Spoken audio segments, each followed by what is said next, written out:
Friends, BSc first year में हम आपको आज डीएनए के बारे में बताएंगे। DNA damage and repair. तो डीएनए में क्षति एवं सुधार की क्षतिपूर्ति किस प्रकार से होती है और उसके बारे में हम समझाएंगे। लेकिन इसकी जो सिस्टम है, इसकी प्रोसेस है, उसको हम आपको नेक्स्ट वीडियो में प्रॉपर तरीके से समझाएंगे कि किस तरीके से क्षति डैमेज एंड रिपेयर उसका किया जाता है।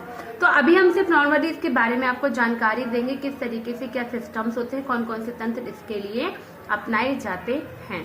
तो जो डीएनए आनुवांशिक पदार्थ डीएनए को अपनी प्राथमिक संरचना में ही रहना चाहिए और तथा पुनरावृत्ति एवं अनुच्छेदन के समय बहुत उच्च वासनिष्ठा मतलब फेडेलिटी जिसे हम कहते हैं वाला होना चाहिए और विभिन्न कोशिका एवं बाह्य द्वारा दोनों वाली क्षतियों अपने आप को संरक्षित करना चाहिए। जीवाणु अथवा अन्य सूक्ष्म जीव अपने आनुवांशिक पदार्थों को संदूषण न होने के लिए फॉरेजिन डीएनए द्वारा सुरक्षित रखते हैं कि फॉरेजिन डीएनए से उसको सुरक्षित रखते हैं कि वो दूसरे से संदूषित न हो जाए। यह क्रिया नियंत्रण विकरों द्वारा होती है। कौन से एंजाइम्स द्वारा? नियंत्रण एंजाइम द्वारा होती है। रेस्ट्रिक्शन एंजाइम जिन्हें हम कहते हैं, जो डीएनए अणुओं का विदलन मतलब उसको विदलित करके, क्लीवेज मतलब तोड़ना करके विशिष्ट अभिज्ञान स्थल, जिस स्थल पे उसको जुड़ना है उसे अभिज्ञान स्थल कहते हैं, रिकॉग्नाइजेशन साइट कहलाती है, प्रदान करते हैं।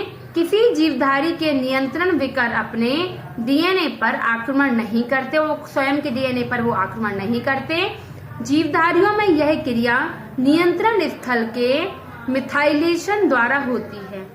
किसके माध्यम से? नियंत्रण स्थल के मिथाइलेशन द्वारा होती है और जिसे डीएनए का रूपांतरण भी कहते हैं। और इसे हम क्या कहते हैं? डीएनए का रूपांतरण करने के लिए भी कह सकते हैं जब साइट्स बदलती हैं। इसके अलावा डीएनए क्षति का अनेक क्रिया विधियों द्वारा काबू किया जा सकता है। क्षति जितनी भी हो रही है उन सबको हम रिपेयर कर करके उनको सुधार सकते हैं। तो हम उसको काबू करना ही कहलाएगा कि हमने उसको काबू कर लिया। जैसे क्षतिग्रस्त क्षेत्र का उच्छेदन एक्सिशन तथा नवनिर्मित अभिक्रम डीएनए रिपेयर द्वारा प्रतिस्थापन करके अथवा रेट्रीवायरल सिस्टम को अपनाकर यह कार्य किया जा सकता है। ठीक है, तो डीएनए रूपांतरण क्या है? तो डीएनए रूपांतरण की क्रिया डीएनए के क्षारकों में मिथाइलेशन द्वारा संपन्न होती है, जिसमें CH3 समूह जुड़ जाते हैं।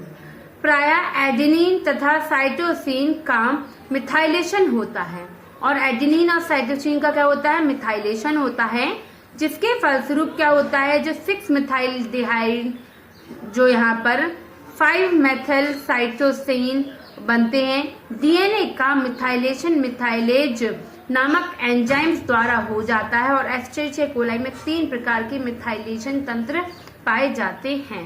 तो रूपांतरण के लिए जो हेड सिस्टम फर्स्ट मान सकते हैं, डैम सिस्टम,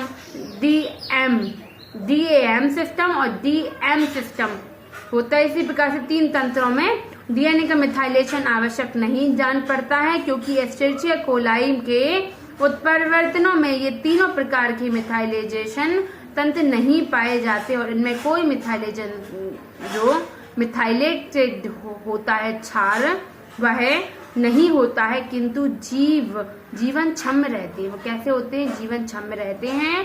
प्रोकैरियोट्स तथा यूकैरियोट्स दोनों में ही मिथाइलेजेज होते हैं, किंतु मिथाइलेशन का उद्देश्य स्पष्ट होता है। ठीक है, तो ये तो हो गया कि क्षति और सुधार के लिए रिपेयर सिस्टम बहुत आवश्यक होता है, क्योंकि इसमें रिपेयर करने से ही उनके जितने भी क्षतिग्रस्त भाग हैं उनको डैमेज भाग से हम सुधार सकते हैं, उनको नया रूप दे सकते हैं। तो उसी प्रकार से हिस्ट्री ऑफ रिवोल्यूशन जो यहाँ पर रिवियंस यहाँ पर इतिहास बताना है, सुसंगति का इतिहास।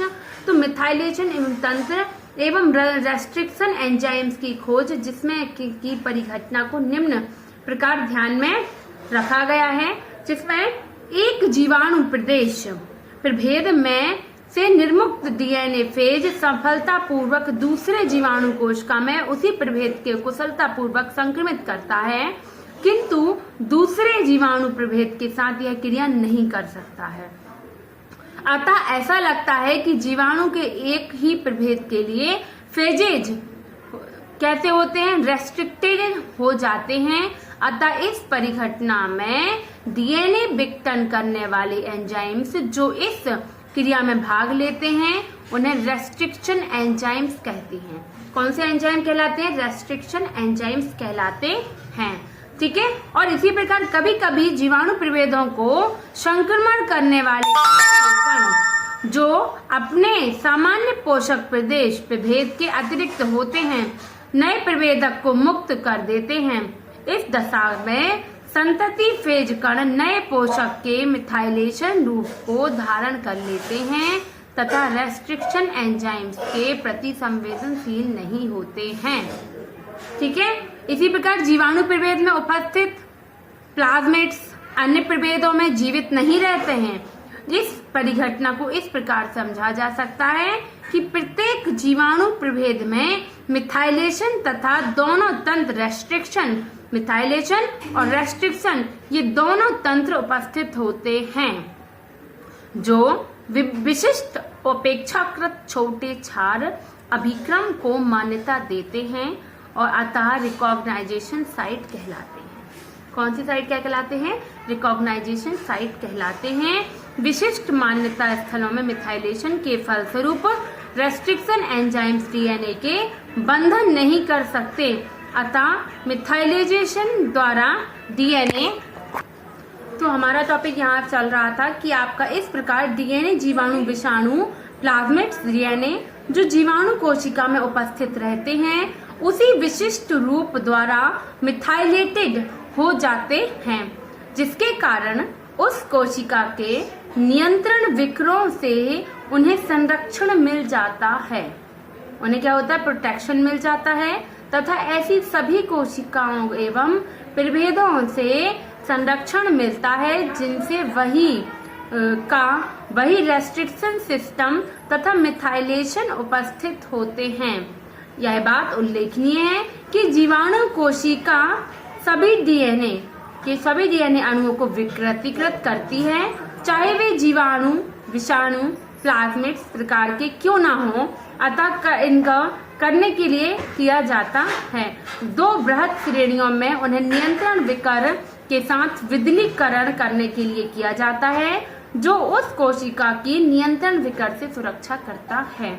और इसी प्रकार की कोशिकाएं एवं विभिन्न प्रभेद जिनमें एक ही प्रकार का मिथाइलेशन तथा नियंत्रण तंत्र होता है, जीवाणु कोशिका सभी प्रकार के डीएनए अणुओं का विकृतीकृत करती हैं।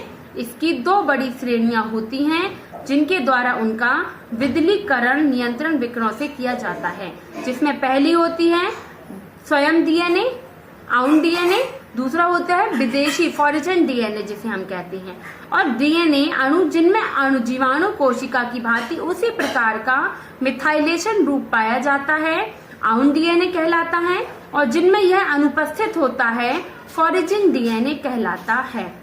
नियंत्रण विकर एंडोन्यूक्लियस के एक प्रकार होते हैं। यह विकर डीएनए अणुओं के अंदर कांटे उत्पन्न करते हैं और नियंत्रण विकर उच्च विशिष्ट छोटी क्षार अभिक्रम वाले डीएनए अणुओं के साथ बंध अभिज्ञान कराते हैं और एक इस प्रकार से वो नियंत्रण करते रहते हैं।